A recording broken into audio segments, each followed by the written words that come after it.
Hey traders, Raghee here. Welcome to Charts and Coffee. Happy Monday, everybody. Hope everyone had a great weekend. Hope everyone's doing well.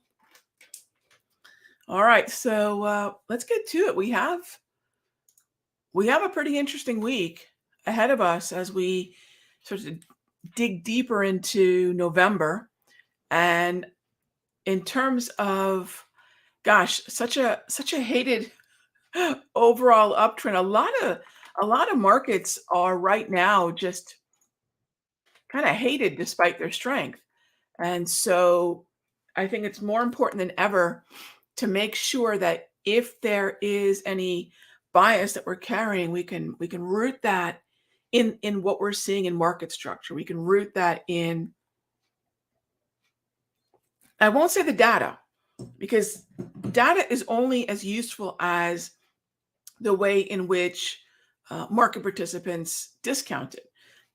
Discounting means pay attention to it, giving it credence. So it's always important to separate, okay, this data is out there, but does anybody care? And so I think us as retail traders, we have the advantage of just trading what we see. And so that's where we're at as we go into this second week of November. Now, golly, today's a heck of a caution day. Take a look. Who isn't speaking? We've got Powell. We've got Clarida, Powell, Williams, Bank of England. I do have some interest in the pound and the EWU, ETF, Bowman, Evans, FOMC stability report. So we've got a lot going on. Then once again, we've got Powell coming up. We've got daily. 2 days in a row, we've got Powell. So be cautious. What we're going to find out now is whether the market wants to position itself long in front of Powell or whether market participants want to position themselves flat, short. We have a pretty strong market. It's not as if we don't know Powell's coming. 28 minutes and we're still hanging out around 4,700. 4,700. Unbelievable. What does that tell you? Well, we can look at volume. We can say whether or not there's participation in terms of volume. But it's pretty darn impressive that if I look intraday, coming into an event that is clearly well known, it's on the calendar, it's not a surprise to anybody that he'll be speaking and that the slew of FOMC chuckleheads will also be speaking. Pretty interesting where we're sitting. Also, you know that energy has absolutely been a huge focus of mine. We continue to look for more upside in crude, and we had a heck of a rally. And then we have, as I kind of mentioned, sort of warned everybody that this is on the tail end of the overall, in terms of natural gas movement, we're on the tail end of it. And so in terms of the overall structure moving higher, just be aware it's a completely different environment, okay? Hey, bear with me one moment.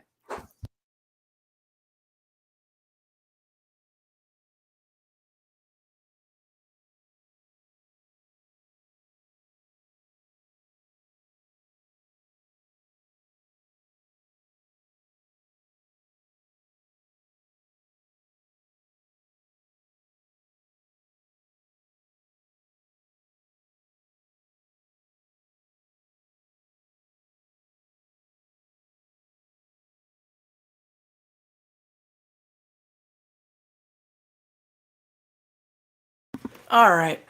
All the animals wanted to be in the office. Okay. All right. Thanks for that.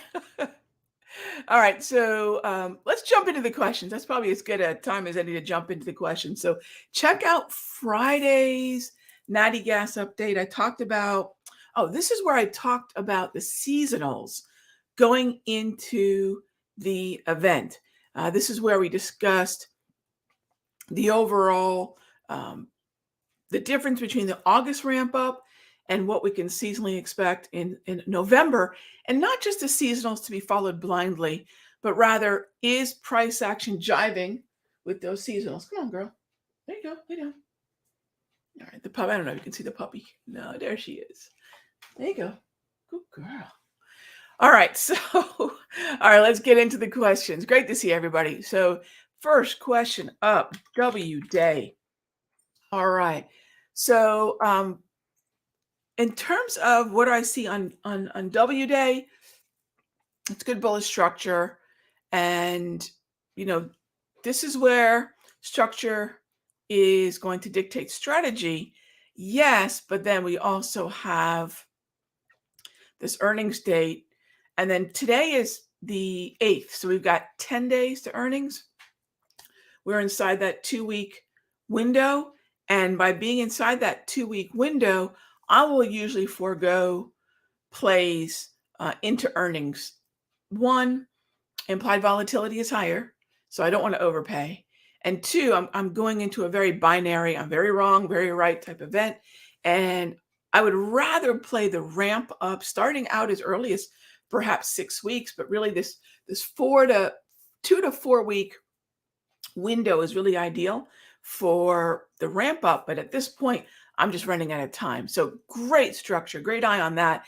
Just the proximity for the overall uptrend, the proximity to a pullback, and then having enough time to follow through, all within a window where I could be flat by the 18th. I don't think it leaves us enough time. All right, next question is Kevin asks, could I please provide my opinion on ZN? Oh gosh. So, this is where this is the Trendalorian, right? Find the trend, trade the trend, look for follow through, but place a stop loss, right? And this is where between ZB and ZN, this 10-year looked better.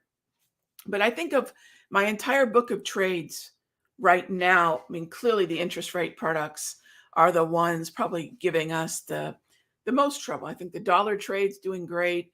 Overall risk appetite in the sectors that we've been angling for, oil, playing oil itself, those are doing great. But if there's anywhere where the wheels fell totally off the wagon in ZB, but we got out before FOMC. And then now, this is where I really have to reconsider whether I want to re-engage things like IEF or ZN. Again, found the trend, traded the trend, waiting for follow through. And then we've got, in this case, because I'm playing ZN primarily based upon the IEF, I have my percentage-based stop loss placed here. So if I'm wrong, I take my paper cut, I take my ball and go home. And, it's not going to be the ending that I hoped for, but, we have to start with the end in mind. I think now the end just isn't the stop loss. Starting with the end in mind also means, the first target. So I always think about exits. It's funny, when we were doing a class called Perfect Exits, I think it was Trish who brought up, it's funny how you always talk about entries and exits. So what else would I talk about? She goes, well, I guess we're discussing a little bit about entries and exits and stops and targets. She said, it seems to me that exits are kind of would dictate how and when you enter and position size. She said, it really should be exits and entries. I said, yeah, that's true. So we sort of start with the end in mind. And I think in this case, not the end that I wanted, but I'll keep an eye on those percentages, keep the losses to a paper cut because smaller losses are far easier to pull the trigger on than large ones. And we take our paper cut and move on. So I don't have a lot of high hopes for this, but I'll play it out to whichever way it moves, Kevin. Yeah. So big run up in the interest rates, which is to say, as these, move higher, remember that the yield. So if I go ZN or IEF to TNX, remember the yield is moving lower as the actual bond futures or the ETF move higher. So thanks for the question. All right. Next up, Tim asks, with the potential weakening of UNG, yes. I think it's more chop. So I don't want anyone to think that I believe this is going to fall out of bed. I don't. I just believe that we have to recalibrate our expectations I'm still looking for some upside. I mean, I'm still long here.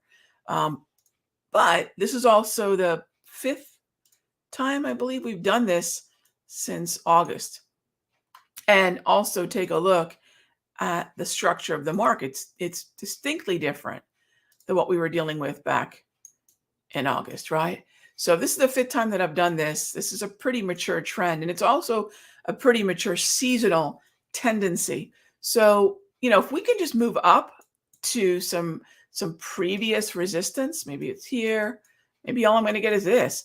I'm going to have to reel in my expectations. And when we talk about this trade in the live trading, we've got week number 3, session number 3 coming up for our ETF formula class. So again, that was a class we had 4 weeks, 2 or 4 weeks of live trading going into our 3rd week. Now, the first 2 weeks were great. I'd have to say the most disappointing part of the first 2 weeks was probably bonds. But we have some great trades in Schlumberger and a number of other places. But this is where I still think we can have a winner out of this thing, as long as we bring down the expectation. So great question. And, I went into a lot of detail on this one, Tim. So if you check out the free video at the Simpler Trading YouTube channel, I went into a lot of detail about that one. I think that'll prepare you perfectly for what to do with natty gas next, and what we'll definitely be talking about this afternoon from 2 to 4 p.m. Eastern for the session number 3 of the ETF formula class. All right, how about Tesla? So Tesla has been absolutely in parabolic catch me if you can mode. And I will say this, there's very little that I will do with a market like this. Now, I can look at the 8 exponential. I can put together a 4-day candle plan as well to get the price level that I would be willing to take if we had a very shallow retracement, because that's what this is designed to do. Take advantage of really shallow retracements in parabolic markets, which is definitely what this is in. So I'm not going to buy our higher high. I know that traders who have been greatly rewarded, and that's fantastic. It's just not what I do, but I'll look for those 4-day candle entries or the 8 EMA. That's really all I can do. I'm certainly not going to short this. I think there's a thought out there to do something like picking a top and taking advantage of that move. Oh gosh, please don't do that. Unless you hate your money, please don't try to do that. I think what we want to do is let someone else do that. Let someone else try to figure out what the top is in Tesla. And what I'd say is thank them very much for the correction and look to buy the you-know-what dip. Okay? That's what a double green is all about. All right, next up is we've got Kapow all week. I mean, Monday, Tuesday, I don't want to depress myself and go too far out in the week. Where is my, oh, there we go. Okay, yeah, I don't want to depress myself and start looking at all the impact. Yeah, we go into Wednesday. We have core CPI though. So now we have one of the pillars of macros. That's going to be huge. 30-year bond auction. That's going to be interesting to see in the post-taper environment. We go into a bank holiday on Thursday, so things are quiet there. And then on Friday we have Williams. So we do have something nearly every day this week. It's not necessarily Kapow, but it's something, to your point, that's going to clearly move the market in terms of data or FOMC. And then even going into Friday after the bank holiday, we've got JOLTS numbers. We've got the University of Michigan numbers. So there's something every day this week. There is something every day this week, it seems. So yeah, definitely keep your guard up and keep an eye on that volume. And on the days we have these high impact data releases, think about more conservative entries. Think about controlling risk through smaller position size. And I think it's an easy way to navigate. We're going into the holiday season. We're going into, Thanksgiving, then into Christmas. So we're winding down, and we'll have the end of the year shenanigans where keep a careful eye now, start now, on paying attention to which stocks have been quite strong going into the end of the year and which ones are starting to take on a more dumpster fire-esque type structure. Because remember, window dressing at the end of the year. I know, nobody does that, right? But window dressing going towards the end of the year is going to be not only focused on buying more of what looks good, but also dumping what doesn't. You got to wonder what Peloton's going to see as we go into the end of the year. Names like that. I'm not picking on that one. That one just had quite a dramatic move. All right, next up, Twitchy. How you doing, buddy? When the market makes a daily new all-time high, have to ignore everything and just look at the chart. If I think I know the market must come down. Yes, exactly. I always try to remember that there's things we know about our indicators, but we never know what the market's going to do next, right? It's just a probability conversation every single time. What are the probabilities for movement in our favor? What's the structure that suggests we can even expect that? And then we just kind of move forward from there. Which EMAs to use? Couple, I prefer, for example, the wave is the 34 exponential. I would also look at what the 8 is doing, 1321. Those are all exponentials. So what you'll find is a lot of us traders here at Simpler use Fibonacci number based exponential moving averages. Yes, the 200s and 50s are important, but I have found looking at 55s and 200 exponentials to be just as helpful, if not more so. And why an exponential and not a simple? Simple weights all the data evenly, while exponential weights the more recent data heavier. And I think that's important because, well, let's face it, cognitive biases, the recency bias, is one that I would love my indicators to reflect because that's how us humans behave. So thank you for the question. All right, next up is, how do I like Netflix pulling back into the wave? So let's jump on over there.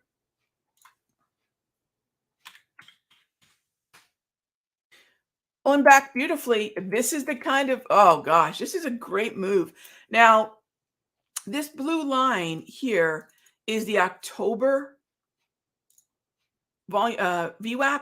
We want to move this to November, but still, I like it a lot. I like that pullback a lot. Right into the wave. It has my attention now. One thing I will mention, Anthony, is take a look at this volume ledge right in there. That's going to land us inside the wave for a pullback, and then I would suspect we would see continuation. Yeah, I like that a lot. I do like that a lot. Great structure, pull back into the wave. I mean, you're talking my language. I love it. I like tan for long calls. Okay, let's take a look. I like it too. Yeah, I would focus on the 21 exponential. Jimmy, I would focus on the 21 exponential. Yeah. All right. Next up is so Sia, I'm done with the ZB right now. So what are my thoughts on ZB? My thoughts are it is off my watch list. I'm going to steer clear of interest rate products as we go into this week. We've got a lot of Fed conversations. I think there are, let me put it this way. It's not that there's anything wrong with ZB in terms of long or short. I just don't have an edge here. So I'm going to ask myself, where do I have an edge? Where is there a better structure? And I'm just going to move on from ZB, likely ZN as well, and just move away from those interest rate products. Yeah, Michael, thank you for sure, gang. Smash that like button, of course. Thank you. And if you have comments or questions, feel free to leave them here below this video in the comments section. We take a look at all of them. We absolutely do. What to say about Peloton? Riley, I'll tell you what, I'm not going to be I'm not going to do the hackneyed thing of saying, oh, it's a bike with an iPad. Here's what I will say. It absolutely benefited from being the perfect product at the perfect time. But before that perfect time happened, which was, let's face it, gyms closed, lockdown, pandemic, before that happened, this stock was going nowhere. This was a stock that benefited from being something that people wanted and needed. It wasn't just this, it was all sorts of home exercise equipment. I remember my husband and I had some equipment that I ordered just a smidge too late from Rogue Fitness. We get, kettlebells and bumper plates and things like that. GHB machine, all sorts of things that I wanted. I wanted a ski erg from the concept too, folks. Oh my gosh, if we didn't wait 6 months for that, nobody's fault. Just it was in demand. And I think I look at this in the same way. Before the pandemic, take a look. This was not an impressive stock. After, it was. So again, not to, and I know for a lot of people are probably wondering, will it bounce? So my question is, why would it? Why would it bounce? Is it in as much demand as it was um, back when it was the ideal product for the ideal for that time, right? So I don't have much good to say about it. I have nothing against the product. I was just looking at one at the mall the other day. They are very nice, beautiful screen. They're doing far more than just a bike, but I mean, the stock shows what's happening. I think it's just a simple situation where you look at a lot of other sort of, I would put this in the work from home category. So there's work from home and there's work out from home. And those work from home, work out from home stocks, you can see what's happening there. All right. So next up is let's see, what's the beverage of choice? Let's wrap it up there since we're out of time. Today we're doing this is my Austin coffee blend. It's a blend of Ethiopian. Oh, it's good. From the good folks over at Superhuman. So that's what's in the mug today. I will see you all tomorrow, same time, same station. And also, I will see my third week, my folks in the ETF formula class. I'll see you all for our live trading. First 2 weeks were amazing. I'm looking for another good 2 weeks. All right, gang, be good to each other. I'll talk with you soon.